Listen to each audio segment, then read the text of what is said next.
மகள் திருமேனி இயக்கத்தில் அஜித் நடிக்கவுள்ள விடாமுயற்சி படத்தின் படப்பிடிப்பு குறித்து வெளியாகியுள்ள லேட்டஸ்ட் தகவல் ரசிகர்களின் எதிர்பார்ப்பினை எகிர செய்துள்ளது. விடாமுயற்சி என்ற டைட்டில் அறிவிப்பை வெளியிட்டதோடு படக்குழுவினர் அமைதியாகிவிட்டனர். அஜித்தும் வெளிநாட்டிற்கு டூர் கிளம்பிவிட்டார். இதனால் அஜித் ரசிகர்கள் கவலையில் உள்ளனர்.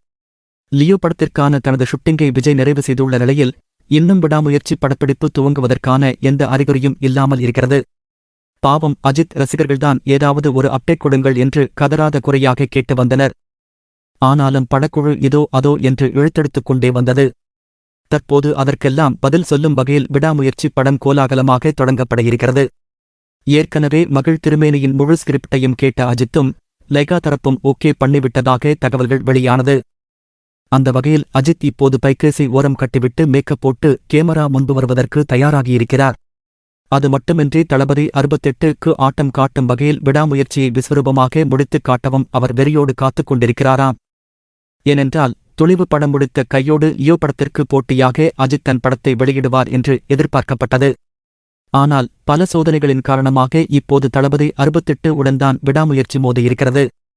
ஆனாலும் அவர் வட்டியும் முதலும் ஆகஸ்ட் திருப்பிக் கொடுப்பதற்கு தயாராகவே இருக்கிறார். அந்த வகையில் விடாமுயற்சி பட ஷூட்டிங் வரும் ஆகஸ்ட் 21ஆம் தேதி ஆரம்பிக்கப்பட இருக்கிறது. முதல் ஷெட்யூல் ஹைதராபாத்தில் நடப்பதற்கான செட் வேலைகள் அனைத்தும் இப்போது விறுவிறுப்பாக நடந்து கொண்டிருக்கிறது. அதை அடுத்து மலேசியாவில் படப்பிடிப்பை நடத்துவதற்கும் பணிகள் தொடங்கப்பட்டுள்ளது. இதை வைத்துப் பார்க்கும்போது ரசிகர்கள் போதும் என்று சொல்லும் அளவுக்கு அடுத்தடுத்த அப்டேட்டுகள் வரிசை கட்டி நிற்கும் என்பதில் சந்தேகமில்லை. அந்த அளவுக்கு படக்குழு இப்போது ஜோராக தங்கள் பயணத்தை ஆரம்பிப்பதற்கு தயாராகியிருக்கின்றனர்.